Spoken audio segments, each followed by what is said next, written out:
Hi, everyone. My name is Darla Kirchner, and I am a brand strategist and a storyteller. And I love to share other people's stories, other entrepreneurs that are really working on making a difference, living with purpose, and being very meaningful with what they do. And so that's one of the main reason why I started Entrepreneurs on the Rise. And I'm so excited to have Ryan Miller of the Parent Dome with me today. Ryan is a child protection advocate, and he is, I met Ryan here on Blab, and I was so impressed by the work that he is doing, and I asked him if he would join me here. So Ryan, thanks so much for joining me on Blab today. Darla, I thank you so much, and I appreciate your being brave enough to allow me on your show, because it's a very difficult topic. It's a very sensitive topic, and I want to be respectful of you and the audience, because if I go a little too deep, I'm going to trust you to pull me back. Okay. And I appreciate that. Ryan, because I do know that it's a very serious and very important topic. I have to say I'm blessed to have great friends that are here, and Vicky is one of them, and she's going to kind of help keep us on topic. And but I know that it needs to be told. But as you're getting to know me a little bit more, you know that I'm a very half full kind of girl, and I like to look at things, on the positive side, but I'm also trying to be realistic. And I have children. I have kids that are growing, and they are in this digital world that we live in. And even though they're not young, my youngest is 16, but she's a girl, and it just breaks my heart to hear these stories. And so I do want you to share some of them, but I do want to know that there's hope, and I think you are part of that hope. So yes. So tell us a little bit about you and who you are. Can you we'll start there. Who I am. I self-identify as a serial entrepreneur. Okay. That I started my entrepreneurial efforts based upon my parents kicking me in the behind at a very young age. And at the age of 13, they said, if you want to afford the nice clothes, the nice shoes that set you with the labels that you want in school, you're going to have to earn money to do that.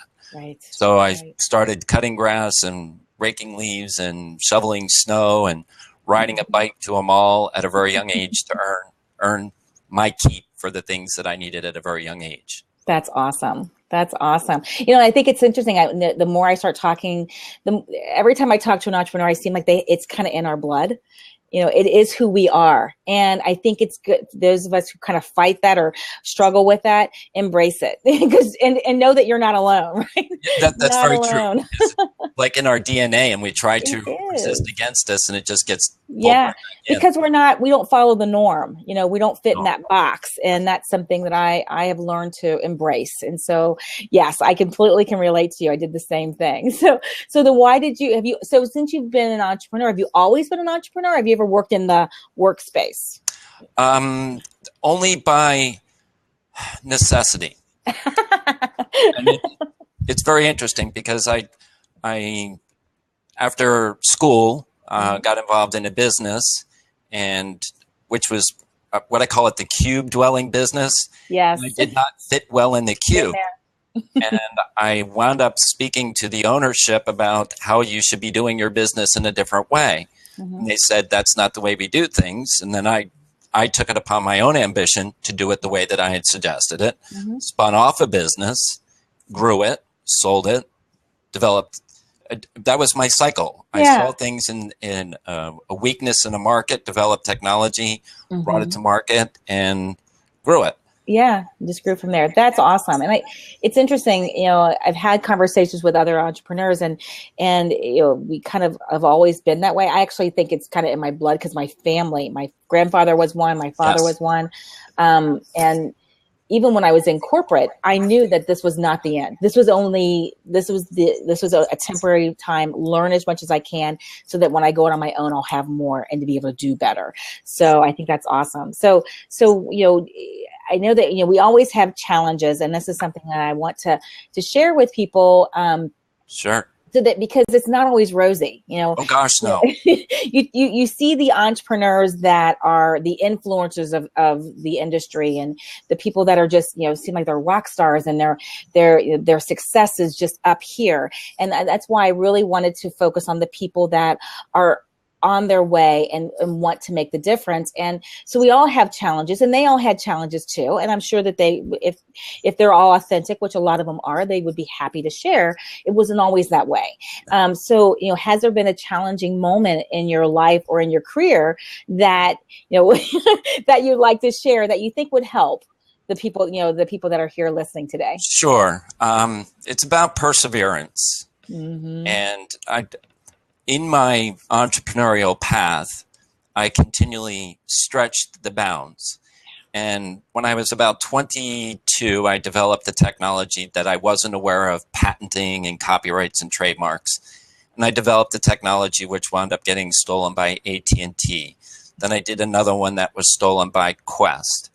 So back in 1999, I developed something in the video gaming industry that I had taken my lumps, and I developed patents, trademarks, and copyrights. And I developed this crazy little thing.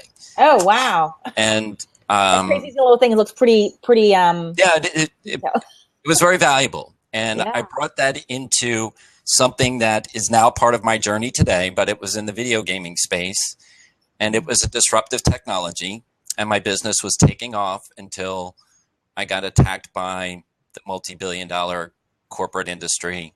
Oh, I'm so sorry. Well, and that's part of the journey. That's part of what happens. Exactly. So when I was taken down, they took me down in a way that was not very pleasant, that my family's life was in jeopardy and had death threats in my family, and I had to move out of my own home. But, so that's when you talk about going down to a real low, the real low was everything was taken away and you have to restart. So that was a down time, but the perseverance of my previous life said, you just power through it. That you'll find a way, you surround yourself with people that love you, and you just pick up and go again. So that's what I would say. Perseverance is the critical one, no matter what.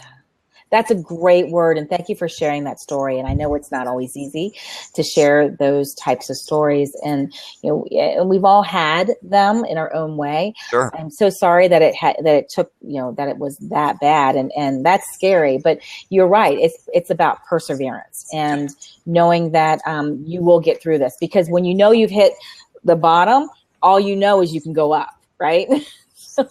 And that's very true. And what that really validated for me is what my parents instilled at me at the young age was resiliency. So the perseverance was not available to me unless I had been raised with the resiliency that I would keep going through it. I'm writing that down, perseverance. And that's true. I think a lot of it goes back to our childhood. A lot of what makes us is how we were raised and our experiences as a child and all of that. So yeah, very important. So now that you're in a different path, you're in a different place. Is there a sweet spot or I've read a book. I'm in the process of reading a book. And I can't think of the name of it right now, but it talks about your zone of genius, living in your zone of genius as opposed to living in your zone of excellence. So is there a place that you feel like you're living in it now? I am living in it now. Because of my journey, when I was able to finally take a look back at all of the things that have happened in my life, that one trauma being one of them, and another very personal trauma that happened at that same age time, the 13. My relationship to kids, as I grew up and involved in youth ministry and sporting and other events. Really now I've gotten focus and clarity that I'm supposed to be reaching out to kids. Yeah. Oh, and it's so valuable. It's so needed, Ryan. I mean, thank you for doing that. And it's not always easy. I mean, I know, I was a daycare provider. When I left my corporate job, I became a daycare provider. And so raising kids and being in kids' lives and being an influence in kids' lives, that's our future, right? So, I applaud you for doing that. Really do. So, yes. So there's, some people are asking some questions, and I appreciate your questions. And I know Vicki will pop those into there for us. So, I know that, there's questions about trolls and things like that. And I know that's something that's tough for us to talk about and think about, but they're there. And so, but yeah, Richard had made the comments, and if it didn't happen to you, you wouldn't be here today educating people on protecting their kids. And so so we applaud you for doing that and doing the hard work. And then Glenda is saying the word troll gets thrown around a lot. What defines a troll? Safety precautions and boundaries? I understand what she's getting. Mm-hmm. And I have a rather contrarian view as to the way that word is being thrown around on social media. Mm-hmm. So this is going to sound, as I say, contrarian. I think there are two ways people operate on the internet, kids and adults. They can be victims or victimizers. Yeah. So we may not be willingly a victim, but we will be recipients of bad stuff coming to us. If anybody's connected to the internet, that's an inescapable reality. We may choose to deny that reality, but it is one, because it can happen on Blab or other social media platforms that negative things can come our way. Mm-hmm. At the same time, that same person can inflict harm or be a victimizer to others with the way they frame their words or comments on the internet. Mm-hmm. So when I look at what is being bandied around as the troll, I look at those as very sad people that are victims that may have an outlet to relieve their pain to victimize others. Mm-hmm. So I know there's a lot of bad stuff that is attributed to them, but honestly, I feel these are people that are looking for rescue, that are being handled in a more aggressive way. Everybody talks about block parties and smashing trolls, and I have a different approach. Yeah. These are people that need love because they don't have therapy, and they may be your own child in your bedroom doing this. Yes. So who are we to judge, right? It's interesting you say that. I just was in a conference last weekend, and do you know a gentleman by the name of Bob Goff? I've heard the name, but I don't know him. Okay, so he's an amazing human being. He wrote this book called Love Does, and it is amazing. And so his philosophy is very similar to yours, Ryan, is that, they are, that trolls or people that are victims or villains are like kind of being misunderstood souls. They've had things happen to them in their life, and his philosophy is to try to embrace them and give them, as much, love or encouragement as you can. And so he says when people are being negative towards him, he said, I try to give them a cake pop. Because he's like, give them something nice, to kind of help them think that, it's not always that bad. So I thought that was really an interesting analogy. And I just had that happen to me literally yesterday, where someone was not being very nice, and it wasn't detrimental or anything, but I thought, and I could have been defensive about it. And I think as when we have people that are being trolls to us, they are on us, and it's hard. You're taken back by what is happening to you. And it's hard not to become defensive. It's very difficult not to become defensive. And here's something that we all learned in kindergarten. Sticks and stones may break our bones, but names will never hurt us. Right. And the names that are coming through us in pixels on whatever digital format that we're seeing it, if it's not true, why are we offended by receiving something that's not true? And now, everybody has their own way that they want to deal with how they're receiving that input. And I'm the proponent of, if I'm receiving profanity or other inappropriate material, I will engage and provide a warning, and then I will deal with it as it escalates, and then I will remove them. Right. That's all based upon how we personally relate to the reality or the falseness of the information coming to us. Yeah. And I realize, I think, dealing with trolls is a whole other topic. It's a full topic conversation. So it is. I appreciate that we got to touch on it. And I'm sure, I'd be happy to talk to you and everyone else on another Blab about this, because I really want to talk about some of the things too that are, that have helped you, like when you think of the one thing that you've risen from, and you shared some of these stories, to help you get where you are. Has there, perseverance? Would you say perseverance is pretty much the word that kind of helps you to consistently rise? It is like the foundational piece, but there's other elements that are attached to that. Okay. I always live by, if I am the smartest man in the room, I need to go find a different room.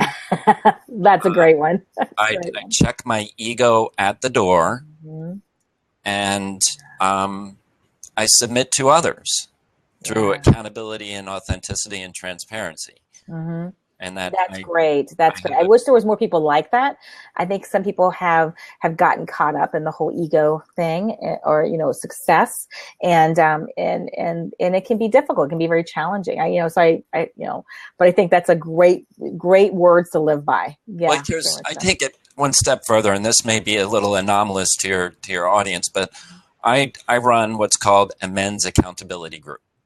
Awesome. All of these men have the same declarative statements about who they are as individuals, and that we live according to a certain standard, and we ask ourselves a series of 10 questions, and we go around the group. And the last question was, did you lie about any of the previous questions? Right. And then because of the group, we wrestle down if somebody lied and what they need to get over in what they're challenged. Will I be a good steward with my financial resources? Well, no, I was not a good steward. Well, how do we help you be a good steward? And, and it helps me be focused to be who I claim to be compared to who I actually am. And that's great for you to help hold yourself accountable, right? Yes. To be a better person. And I think that's, yeah. In fact, I'm in a couple of mastermind groups, and we do a lot of that where we help each other, stay accountable and try to, to be better people. So I think that's an awesome thing to do. So it looks like, we've got some positive dogs. Yeah. Positive dogs. I love that. So it's Lynn. And so Lynn is saying, and Lynn, I'm going to follow you right now. It gets so much harder to keep the girls safe on the internet. The schools here provide one-on-one programs. Each student has a MacBook, and with the VPN, she is able to get the items that our router has blocked. We have to keep getting smarter to keep up. So that's a big issue. So when I talk about internet safety, I talk about 3 major topic areas. 1 is awareness, 2 is oversight, and 3 is controls. So the first hurdle is to identify people's existing awareness of what is going on the internet and the risks. Then for them to take the next step is to provide the actual oversight based upon their awareness, and then to take the final step, which is controls. But those are all family dynamic dependent, emotional, child responsibility dependent. So it's those are the 3 primary areas that I speak to. Yeah, that's great. So this is kind of a little I'm kind of going off script here a little bit, but sure. Do you speak on this too, like at the schools, or do you speak to functions, or how do you get the word out? So, and that's a great question. So yes, I have spoke before schools, small groups, large groups. And what happens when I go to the first step of the awareness, I'm allotted a certain period of time to do the presentation. And when I pierce the consciousness of the awareness, people are a little taken aback. So then after I conclude my presentation, I have a line of parents that go, oh my gosh, I had no idea that simply blocking the webcam at home is, if you don't have a Post-it note over your webcam, that's a risk point. And they're like, what are you talking about? So I go through these things. So after a presentation, 75 to 80% of the audience lines up and says, oh my gosh, I wasn't aware. How do I fix this problem? And I don't have the ability to respond to that long line of people at that presentation. So when I was devoting my time to do that, I was building a curriculum that was based upon all the parents' questions. So it was a reproducible forum that I would pierce the conscience, talk about the importance of awareness, and introduce various stages of controls and put it in a platform that people could consume it as they need it. So so I still do presentations, and that is going to increase.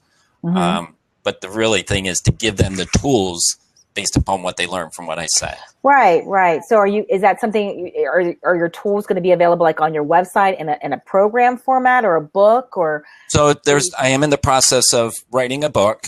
I'm about 6 chapters through, and it's a difficult journey.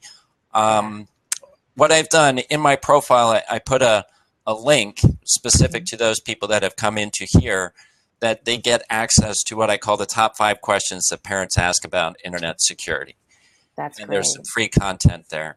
Then in my main membership site, there's over 300 lessons and 80 downloads. So I have a curriculum built for people, but one of my limitations is I'm not an internet marketer. So I have been participating through Blab, meeting some very fine people, and they are bringing me resources to help streamline the internet marketing piece. Absolutely. And that's great. And Ryan, I tell you this from my heart, if there's anything I can do to help, I mean, I'm always happy to chat. I appreciate that. Really. I think because my topic is a difficult topic, there have been people that have been coming through this community. So I appreciate that. Yeah, absolutely. Absolutely. So speaking of books, and I don't know if your mic is really close to your head. Do I need it back? Is it too far? Nope, you're good. It kept I kept hearing like noise. So I just it's probably bumping on my shirt. Yeah, that's fine. This is great. So speaking about books, one of the things that's on my horizon is to write a book and to share, to be of help. And so, are there books that have helped you in your journey, or like either, personal development books or books that you would suggest other people read, either for personal development or for, protection of your children or internet? I mean, wow. Yeah. So what I would say is relative to my topic, there's a book out right now. I apologize. I don't remember the name of the author, but it's called The Pocket Boogeyman. The Pocket Boogeyman? Pocket Boogeyman. Okay. That's referring to this little smartphone device that is in every child's hand, is an actual device. Okay. Self-development. I'm kind of a self-actualized person, that I have spent a tremendous amount of time. I read about a book every other day. Wow. So there is one book that really spoke to me based upon the way I process information. I call it a visual thinker. And this is going to sound completely bizarre, but the book is called The Turning Point by Fritjof Capra. And I've heard of that. It's about systems thinking, and it's written from a particle physicist's standpoint. And that book has done more to help me and my journey than, well, there's another book, and it's the basis on which I live my life. But that's a book I read every day. But, what's that? That's the Bible. I was thinking that's what you know what, and I think that's a wonderful book to read constantly. I study it. I don't read it. I study it. Oh, you study it. Wow. My dad has read it. Well, my dad's no longer with us, but he read it, I mean, at least 6 times, and just because he studied it. Yeah. And I think you can't ever go wrong with reading that book. So yes, very cool. It's kind of the way I model. Everybody has their own way that they want to model their family. And I have one daughter, which is a real gift to us because we had 10 years of infertility, that we begin our day and end our day in the same way. That is on our knees. And gratitude. We're starting our day, and on our knees, we're thankful for the day. And then we end it in the book. That's wonderful. What a great way to start and end the day. That's perfect. So yeah, thank you for sharing those books. And I know Vicki has put them into the chat box for our audience here. And Vicki, if you find the Turning Point and pop it in there, that'd be great. If not, then just know, everyone, that it's going to be over on darlakircher.com on Entrepreneurs on the Rise show with Ryan. And so that'll be in the blog post, and I'll put all of those links in there as well. So, I know that you had said you kind of struggle with the whole online marketing area, and it's a lot. I mean, it's taken me a few years to really feel like I'm getting it, and it changes so fast. It does. It changes so fast. So have there been any helpful tools that you have felt that have helped you to share your story online? So I have brought in people that have had various talents on how to use various platforms. So the tools themselves, as far as applications or add-ins, those are, everybody has their suite of things that they use. But what I have recently found is that this platform being one of them, but Periscope is another one. So Periscope is a great form to broadcast communication to an audience, as long as you can get your titles right, be consistent in your messaging, and then invite them over into the Blab forum so there can be a more interactive discussion. Right. So I believe live streaming is a benefit when handled appropriately. Right. So I've been using those particular tools, Periscope and Blab. And those are great tools to combine together. The other thing is Twitter. Combining using Twitter to help you, because because both of them are heavily dependent or intertwined with Twitter.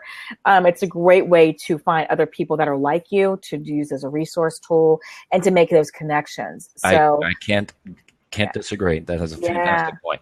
Yeah. So that's something, as far as like to help, so you would say that these three are probably your best tools to use to help bring more awareness to your brand strategy, which is, making people more aware about the Parent Dome and what all you can do as for services for kids. And it is, yes. One of the challenges is when I get into the meat and potatoes of my message, it could appear that I'm lecturing or condescending, and that's not my intention at all. Is to bring awareness. So if the seat roles were reversed, and that I, being a host, I would be very off-putting, and there would not be.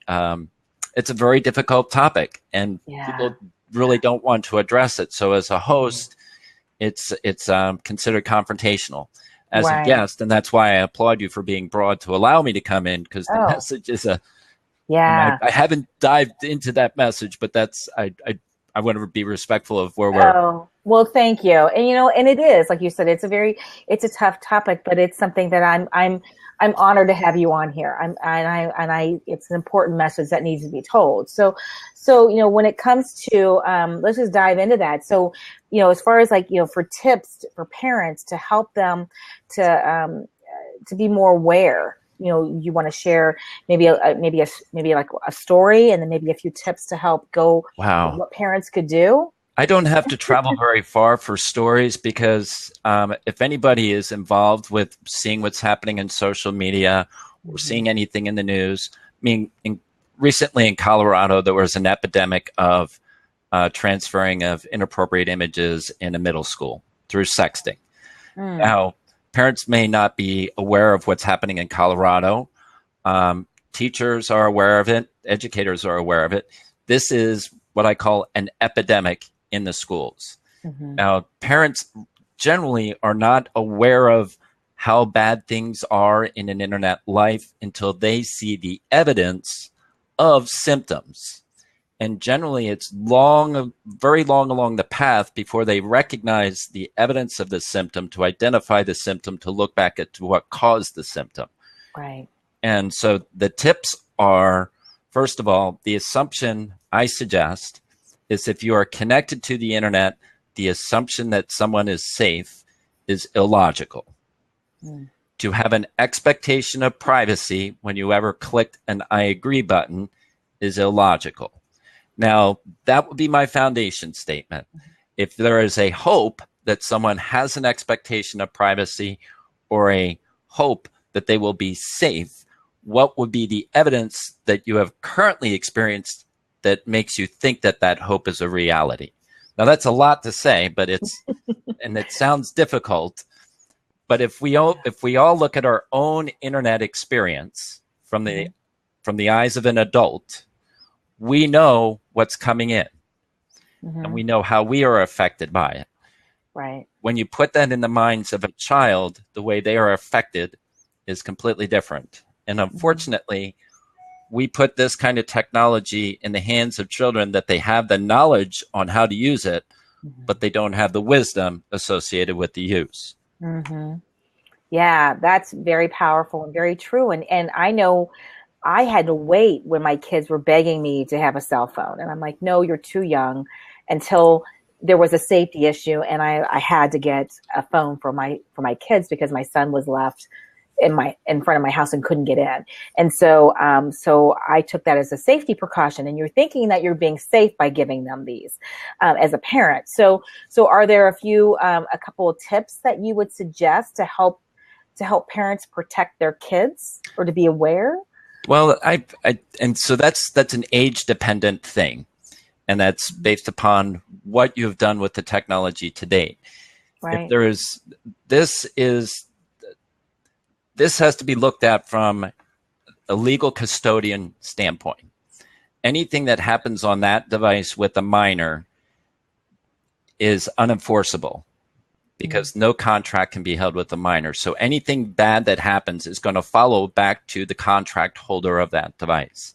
Okay. So putting something that powerful and that expensive in someone's hands to start with should be locked off completely. The only thing you can use is the phone because the camera introduced risks, the video introduced risks, texting introduces risks. So you gate off and you control how it's used. You don't use, I will let you use it for an hour, I'll take it back. And it's a staged development of respect is not warranted, it's earned. Right. So and that I go through these processes based upon whether the kids have technology already and it's out of the gate, and how do you try to pull it back without ripping things away from children. Right. So I say, begin with the end in mind.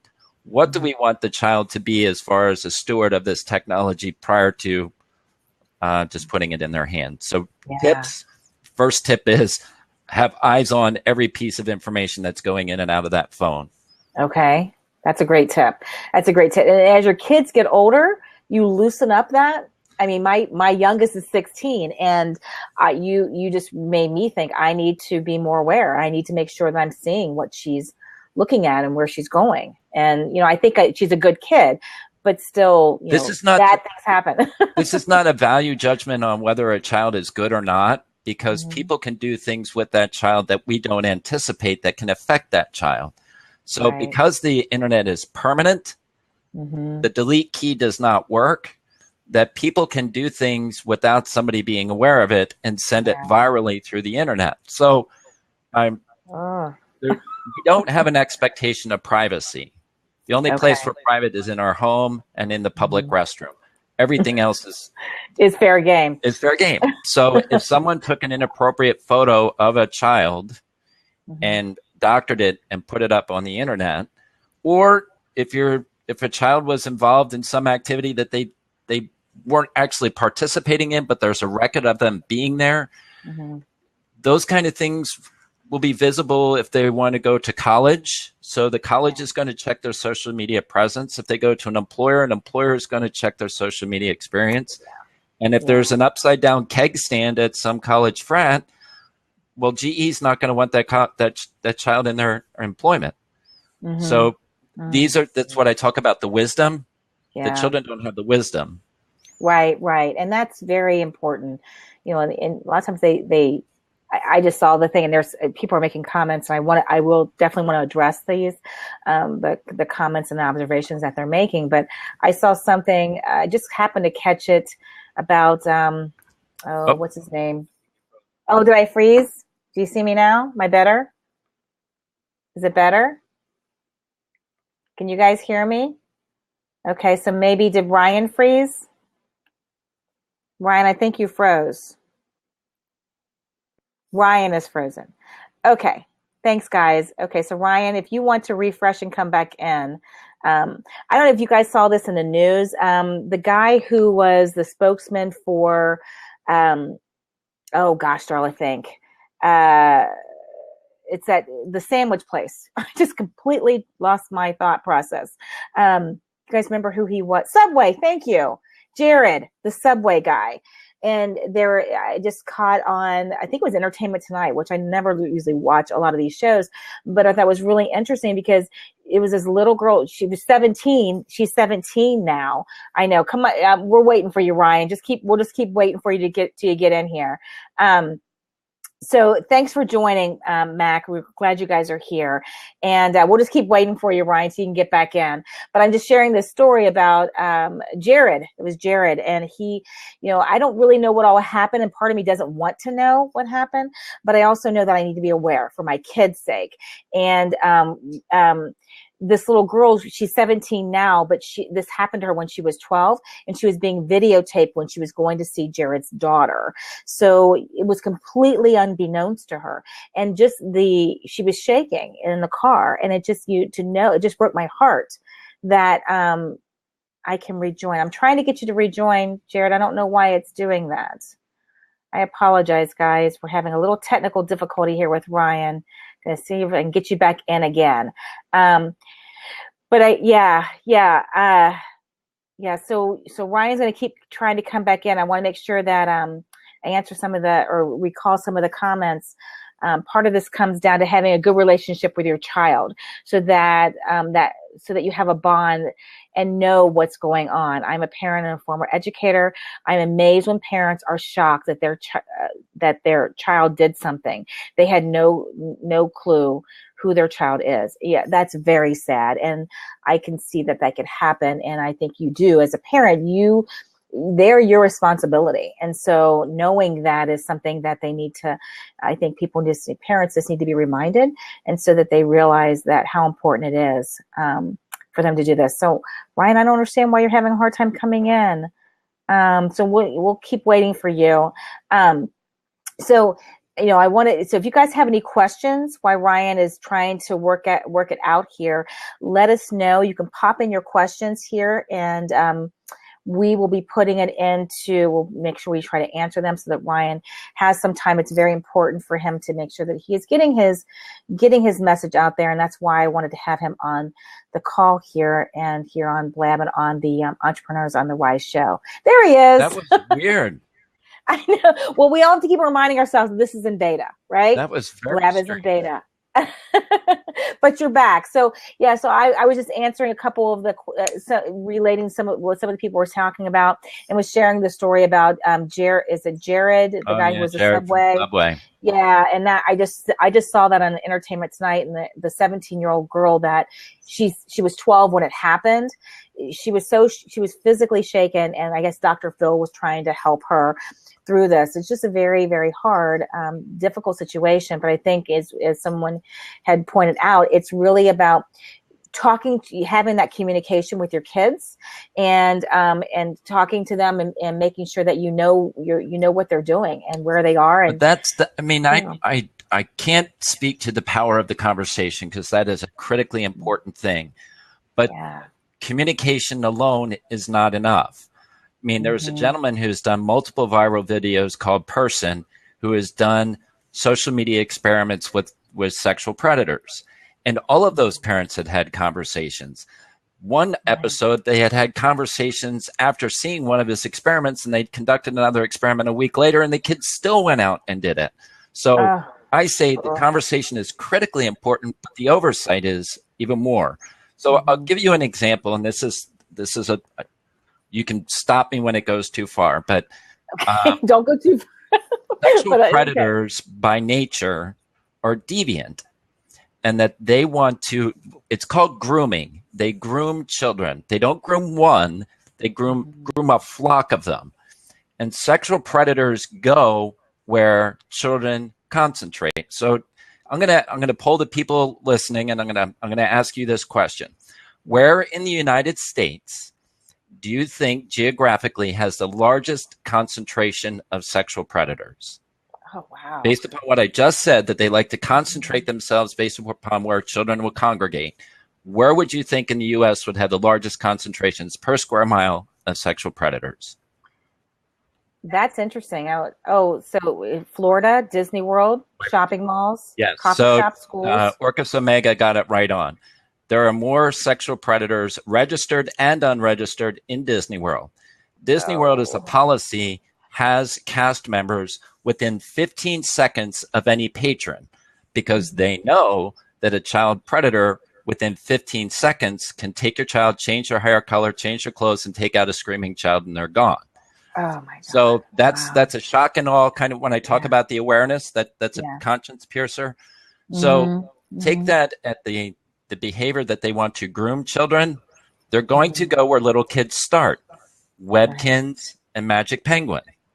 Now, parents will think that their kid is being entertained and they've had the conversation, let me know, but the kids don't have the wisdom yet, that they're playing and interacting with these little, there's another one, it's called Habbo, which is very much like Webkinz, that the predators congregate and groom those children for the next stage that they're going to go out, and parents are going to give them freedom to other social media. Okay. So, wow. And that's scary. It's depressing, but the conversation, my point to that is the conversation isn't enough. That parents need to see. I had a conversation with a woman on Blab that she said, yeah, my child is playing on Webkinz right behind me. Said, then ask your child, has he met any strange things happen on Webkinz? And she said, and the child said, yeah, I got one right here. Oh, wow. And the mom goes back and it discerns that it's an adult interacting with her child and shut the computer off, but she was shocked. Yeah, that's shocking because you think that they're playing a game and it's safe and it's not, and that's scary. Yeah, thank you for sharing that with us. And I think I'm sure there's many stories that you could share with us about this. And I know that if you're really interested in knowing more how you can protect your kids, please follow Ryan and please listen to what he's saying, and so that you're aware. I think, we have to educate ourselves and be our children's advocates, no matter what their age is. So going, I want to talk about, your experience and your story, for your journey as an entrepreneur as well too, Ryan. So, are there some advice that you would share for other people that has helped you? So if they have a message, or if they have something powerful that they feel like they need to get out, or have something that's with purpose, what would you suggest for them? Any best advice that you would share for them? Well, my next message happens to be a very hot button, and I've got a target on my back. So for someone that has a message that is going to be as disruptive as mine, I would say you need to rally a tremendous amount of support. So that people are going to encourage you. I mentioned that I have had death threats in the past. I have a different kind of threat coming at me at this point, and this is from the sexual predator community. So to surround yourself with people that can support you in light of all this evil and dark stuff happening. Aside from that, if they have a passion in another type of message, also surround them with people that are good counsel speaking into you. Surround yourself with your top 5. Build your top 5. Absolutely. It's so important to do that. There's a quote out there that talks about, surround yourself with people who only will lift you higher. And I think that I hold that because I try to surround myself with those people. And I applaud you for sharing that and for going out on the deep end. Not everybody's going to go where you're going, Ryan. But that's okay because not everybody has that DNA. I'm an ENTJ, MBTI guy, so So I just want to say from my perspective, thank you. Thank you for doing that. I know that we're in your corner, and if there's anything we can do, I mean, seriously. This is my calling, so I have to be a warrior, and I have to fight the battle, and I'll get the scars with it. But my family knows that's the way I'm wired. And that's awesome. And I think you're right. It's making sure that you are, you have the right people in your court who they're going to lift you up and protect you too. So, I have this question that I found, and I love this question. And so I'm going to make you think a little bit. Okay. So, the question is, so let's pretend you're going back in time. And, say 5 to 10 years, and, you have the knowledge that you have today. What would you tell your younger self to help other people on their journey as entrepreneurs, to help them rise to the occasion and keep going? What would you tell them? Oh, okay. So I'm going back 5 years. I'm going back to my younger self. Yeah, your younger self. And you have the knowledge that you have today. Yeah. And what would you tell your younger self or others to help them rise as entrepreneurs? All right, that execution is everything. Ideas are meaningless. So an idea is just an idea. The ideas are a dime a dozen. Execution is what separates words from action. Yep. And if you have the ability to work on the execution, I would say documenting everything is incredibly important. So establish a behavior of what I call document control. Yeah, that's powerful. And I think that's something you should do in your life too, because we all have our own story, and sometimes we forget these things. We forget what happened last week, let alone what happened 5 years ago. And it does make you a stronger person when you learn from things that have happened, and so that you can go on. So I think those are great tools and great tips to share with our audience. And thank you for sharing that. That's awesome. There's a little anecdote that one of the first young ladies that was killed at Columbine High School, her name was Rachel Scott, and she had a discipline of journaling. She had a personal diary, and she had that at a very young age. And the story that is told after her death, left behind by her journal, is of the caliber of Anne Frank. So, oh wow! When if that were my desire, speaking to my younger self, would be to journal and to document everything.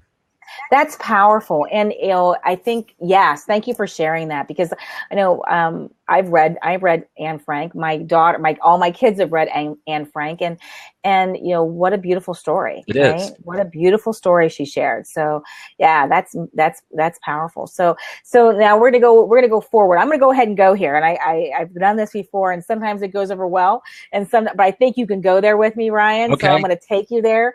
So let's pretend now we're going to fast forward, and you are older now. So you're your older self, and you're on your last, the last turn on your life, and you're winding down, and what would you want your family and friends and colleagues and those 5 people that surround you, what would you think that they would say about you, or what would you want to leave behind? And I know it's not necessarily a legacy of I want to make $1 million or anything like that. It's more about, how do you feel like you've been able to help the people that you feel like you've been called to serve? This is a deep question. I know that you're thinking about it, but I figured I can go there with you. So let me do this, because when I go on Periscope, I use a whiteboard. And I was going to do a Periscope, and I think it relates to this subject. Okay. Oh my gosh. I get a friend in there telling me don't be too humble. There are 3 spheres in which I live my life. The most inner sphere is my sphere of care. That is my family, my friends, my loved ones, those that I let close into me, my accountability group. The next sphere is my sphere of concern. Those are the areas which I have, yes, very good, Sergeant, the circles of influence. And this last one is my sphere of influence. So I want to model a behavior that is going to be for my family, that shows my daughter the type of man that she wants to marry. Right. I do that by my relationship with my wife, the way I treat women. That's what I want there. Inside here, this is how I manage my relationships with others and how I treat them. My sphere of influence may contract or expand. So my legacy is that I want to help people to see that there are 3 different spheres in which we live. We want to have authenticity through all, try to be held accountable to all, but our greatest impact is going to be inside this area, because there's so many external influences which will undermine what I may be doing outside that circle. Right. So I would say, like politics, if I were to have a political position, that's my sphere of influence, but it's not a big issue. Right. That's beautiful. Thank you for sharing that. That's beautiful. I hope that took it away. No, I think it was perfect. It was perfect the way you said it. And it's interesting. I read a lot, and I've read different people when they use those different analogies. And I think it's something very powerful. And I think it's a great way to live your life. So it's about caring for others and about, illuminating that you care. And that to me is about love. And so that's one of the reasons why I do this. I don't get paid for this, Right. but I want to share other people's stories because I think it's so important and so powerful. And yes, Richard, Ryan is a brilliant guy. So there you go, Ryan. You got a lot of us in your corner, that's for sure. So I think you might have known by now, but I am a quote girl. I love quotes, and I love to share good quotes, and I love to learn good quotes. And so there's quotes that I love to live by, and I love to learn what is a quote that you love to either live by, or that, some people say, sometimes you just need that quote for that day. Sure. So maybe it's the quote for the day. So there's two. One is very, very short. It's very simple, and it was done by a president, which I admire, by the name of Ronald Reagan. Mm-hmm. And it was trust, but verify. So that is one of my. Yeah. I'm writing this down. Willing to trust, but the trust the level of trust is based upon verification. I can trust a nitwit to be a nitwit. I can trust a thief to be a thief, but I'm going to trust accordingly to who they are. Right. And the other one is another well-known person, Dale Carnegie, that says, what separates me from the rest of the people is I possess the ability to get things done.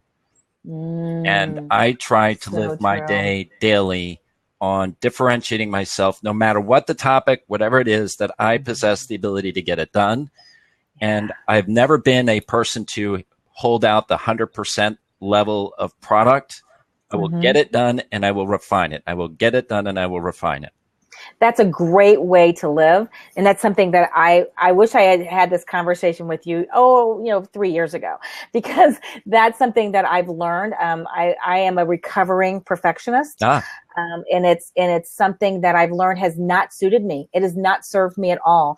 And I think it's about, taking that idea, making it a concept, building a framework, and get it done and perfect it later. I call it the lather, rinse, repeat, because we got to shampoo our hair, and then we got to condition our hair. So it's lather, rinse, repeat. I love it. So I'm going to definitely be putting these in there. So it looks like Sergeant's putting some YouTube in there for us to watch. So thank you for sharing that. So what's next for you on your horizon? What projects are you working on now? I'm working to improve my social media process, and partnering with those people that can help me in the internet marketing domain. I've been creating a series of videos to help draw awareness to this. So I'm doing some things in advance of the Christmas holiday season.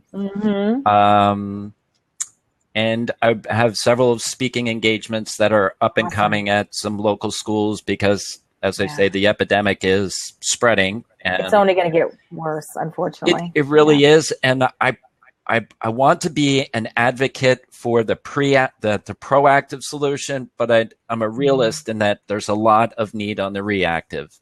And parents don't know what to do. I mean, if people were to follow me on Periscope and watch some of my historical Periscopes and see, I mean, we have parents going to jail. Parents are going to jail because the child is trafficking sexual images of minors, and it's the parents' contracts, and they don't know. And they're like, what do I do? I said, you can't do anything now other than call a lawyer. Right. Oh, wow. That is sad. Yeah. So it sounds like, of the two that you're talking about, being, writing a book and speaking, and are you working on some programs for online, or is that going to maybe be down the road? Well, I do have an entire curriculum built. So it's over 300 lessons, and I have historical research documents which are supporting of my lessons. The challenge for me, honestly, Darla, is that when people see what I have, they go, oh my gosh, this is overwhelming. And that was not my intention. My intention is, here's what I have, and you can consume it as you need to based upon where you are. It's an open platform, but honestly, people are like, I am too busy. This is overwhelming, and they don't do anything. Right. So they called it analysis paralysis, and it's true. It can be overwhelming, and it's an emotional thing. Yes. As a parent, it's emotion. Your ultimate goal is to protect your kids. Yeah. Whether they've done something right or wrong. I mean, it's about that. So yeah, I mean, and I'm happy to have, some more conversations if I can help you with any of that. Honestly, what I've done is in my profile, if people were to click on my name on the profile, that bit.ly link is to spoon feed information. Perfect. So here's the first level of stuff, and just here, I'm just going to open your conscience a little bit, and and then you can see the next level, and people can make whatever decision they want. Right. And that I think is the right way of doing it. I agree. And they can only handle it and what they can chew, what they can handle right now. So so I want you to make sure that you add your information here in our Periscope, and somebody put that about Periscope. So make sure everybody, please follow Ryan on Periscope if you've got kids and this is important to you, which it should be if you have kids because they are online. So Ryan, if you want to add your link here, or the other thing is that do you have a list for them to get on an email list that they can be a part of? Yeah. So right there. Oh gosh, how come that? There it is. So, there it goes. At that bit.ly link, Enterprise is on the Rise, PD for Parent Dome, is they can just put in their email address. They put in a password, which is privacy protection for them, and they gain access to the first level of information. So then I can send them additional updates and the blog updates and things of that nature. So that's like the first step. Yeah, and it will be transitioning because I have someone working fast and furiously to upgrade this process. Oh, that's great. That's great because it's very needed. So thank you for sharing everything with us, Ryan, and for wearing your suit of armor and protecting our kids and for, fighting the hard fight, because this is not an easy journey, not an easy path that you're taking, but I applaud you. And if there's any way I can help you, know that. No, I appreciate that. And I just put one other thing down on the bottom, which as we get into, I guess, the questioning period, I put in a link in there is to a video, which is just a statistical report. This is just what the data says as to what's happening in the market. And I just put that in a video format. Thank you. Yeah. And I'm going to take all this information and all the information that you share, and I'm going to put it in your blog post, and I'll be sharing that on my Darla Kirshner site, which is darlakirshner.com. And then also, Vicki, would you mind putting that in there for me, hon? And then I'm also working on a new website, which is, I already have the domain. It's called entrepreneursontherise.com. And that will so you will be posted twice. On super. Yes. And so you guys, I know we've got some awesome people that are here. Thank you, Vicki, for sharing that. If you guys all have questions, now's the time to ask. You're more than welcome to hop into the open seat. If you've got a question for Ryan, please feel free to do that. We don't bite, and we can anyway. So if you've got a question and you want to ask Ryan, this is the time, to put it out there so that, or if you've got a comment, because I know that it looks like Ryan's got some great fans and friends that are here too. So I appreciate you guys all being on the call with us. So yeah. And there's some other people here that are also supporting this mission in other ways. So there's a gentleman in the room. His name is Doug Johnston, who is in the UK, and he happens to be a foster parent. In the UK, awesome. They have what he refers to as corporate parenting. So because he's a foster parent, the government has rules, regulations, and criteria for how they need to, as parents, foster parents, manage the kids' internet connectivity. Their internet experience is controlled based upon the state's requirements. So it's I think I applaud it because Doug is in a position of risk. If he doesn't have the state overlooking him and the kids are at risk, it provides a distance of legality between them. Yeah. That's important to know. That's great. So, and that's the thing is that we hear, being on Blab, you get people from all over the world. So I guess there are different types of legal information and things they need to be aware of depending on where they live. Yes. Right. Yeah. And the UK is much more up on this than the United States is. They have a lot more resources. Not as much come to find out, not as much as I've been developing for, but they're great alliances based upon what those NGOs can do. Yeah, absolutely. Absolutely. So I don't know. Does anybody have a question you want to hop into the open seat, or you have a question you want to ask Ryan? I think some people are shy to come into the lab. Yeah. That happens. It does happen. In fact, they say that there's so many people. Yeah. Hee back, Richard. So, I think that, that's a whole other topic of conversation. I know I was trying to work on, I've done a live streaming talk, and a lot of people are just like, they're afraid to be on camera. So that's a whole other, so you and I we're not afraid. We got over that early on in Blab. Got over it. Exactly. Because it's really about sharing the message and sharing the story, and you kind of don't let that fear stop you. So no matter what you're doing, don't let that fear stop you. Folks, look at me. I'm growing my beard out because it's going to be snowing, and I'm going to have to shovel snow, and my hair is getting grown out because I'm donating for Locks of Loves next month. Awesome. That's great. My daughter did that, and she still remembers it when she was little, that she donated. I can't get my hair to grow out long enough to do that. This is my fourth time. So is it really? Yeah. I thought they had to be like 12 inches now. 18. Doesn't it have to be 18 inches? Wow. That's very long. Oh, Vicky wants to come in. Vicky's coming in the house. Hey, Vicky. Oh, I don't hear her. No, I don't hear you either. You want to put your headset in? Can you do sign language? Oh, now? No, that's not sign language. You want to try it again, or put your earbuds in? One second. Wait. I think I hear you now. Can you hear me?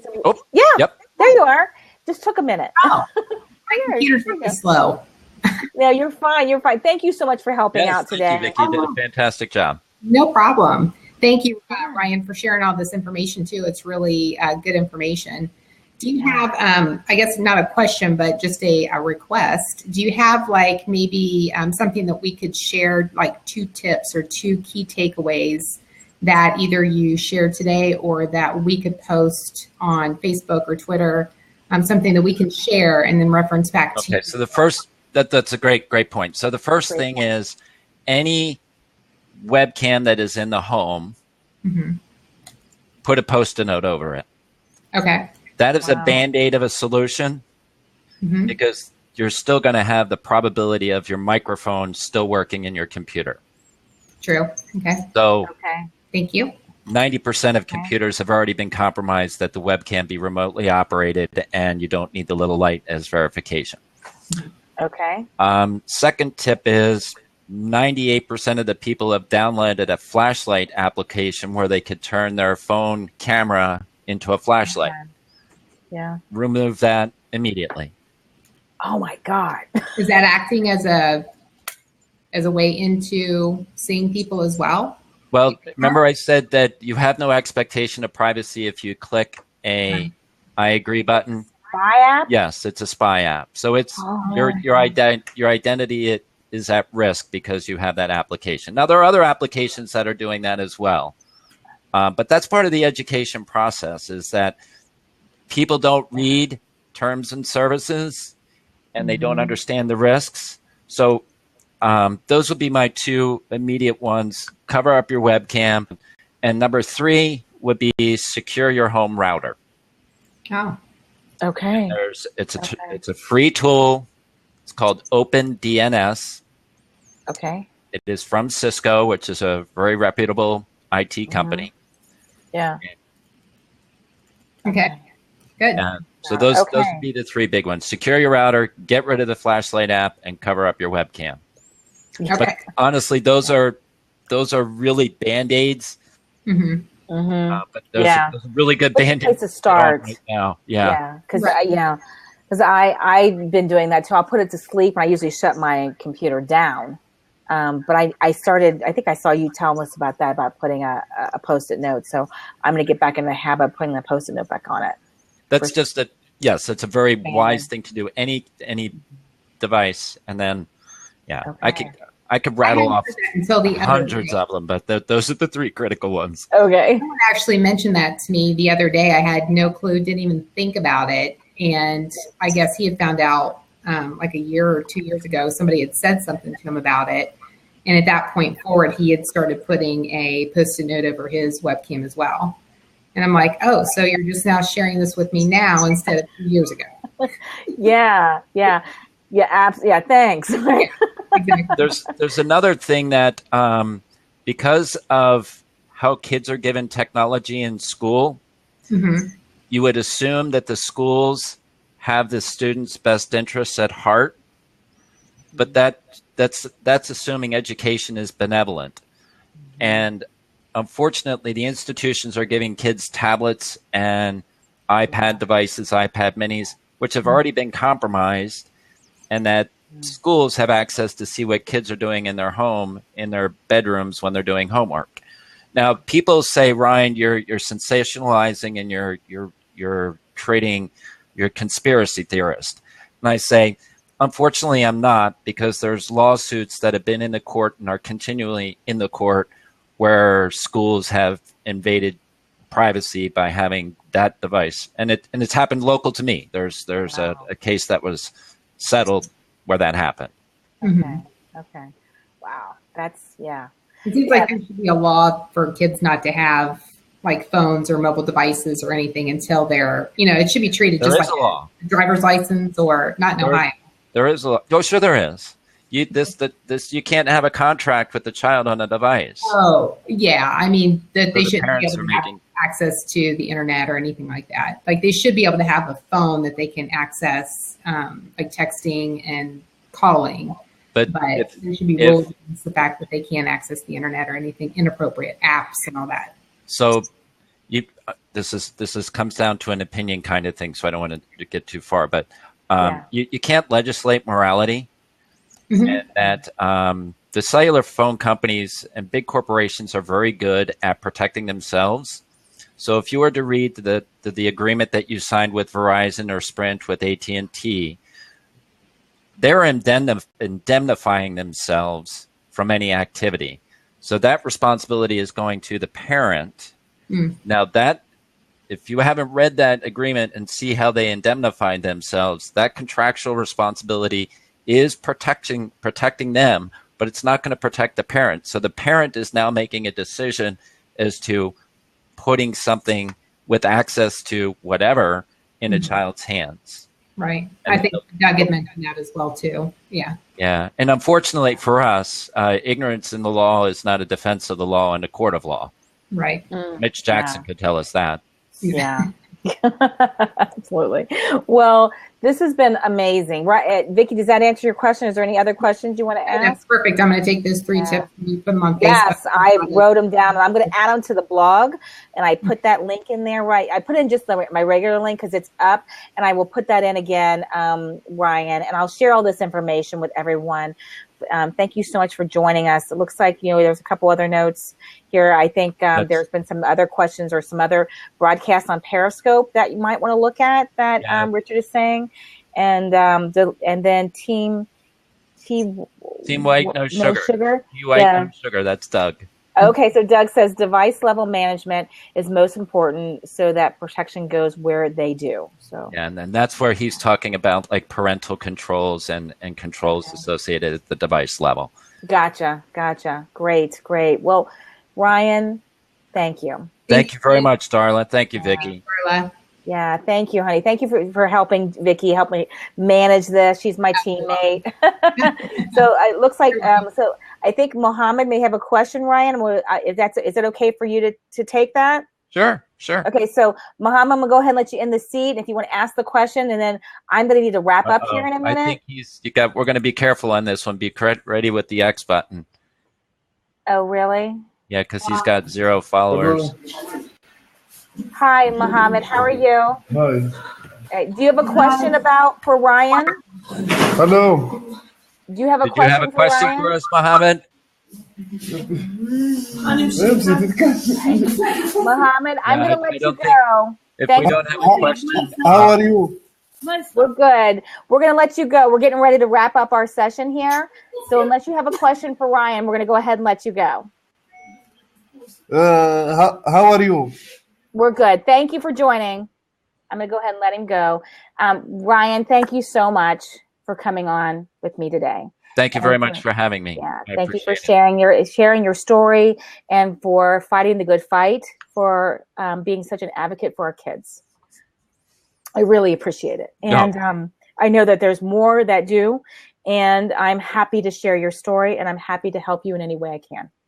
Very good. And I hope I wasn't too harsh. No, okay. not at all. Not at all. And, you know, I know it's a tough subject, and it's hard to, I'm going to lock this down. It's hard to keep, always, when you're dealing with this all the time, and you're living these stories, it's hard to stay focused and be positive. But yeah, I see that you are. What's really troubling is when the sexual predators are coming on my Periscope and saying it doesn't matter what you do, we'll get the kids anyway. That's a scary thing. It's that a very is a sad scary thing. And that's sad. And the sad thing is, I know that to be a true statement. That's the scarier thing. Yeah. And I'm so sorry that, that just makes me that more determined to protect my kids and to make sure that other people are aware. And that's all you can do is protect your own. Do me a favor, Darla. When you're all said and done, sign up with that email address, and I'll give you access to whatever I have on my site that continues to expand, so you can use it for your own family. Thank you. And that way, as my business grows, that you may be another focal point for absolutely awareness as to this. Absolutely, I'd be delighted to, and I'd be delighted to if you wanted to, expand your horizon, and you want to, I know are you in the Philadelphia area, or aren't you in Pennsylvania? Yes, I am. Mm-hmm. Okay, yeah, because I'm in Ohio, and so that's a whole other state. Yes. So yes. So, and I will be on internet radio. I am hosting a show every Friday night at 8 p.m. So I'll be on internet radio doing that for an hour. That's great. That's great. Well, thank you again, Ryan. And definitely we'll stay in contact and in touch. And, good luck to you in everything you're doing. And thank you again. Thank you so much, Darla. I appreciate it. Bye-bye.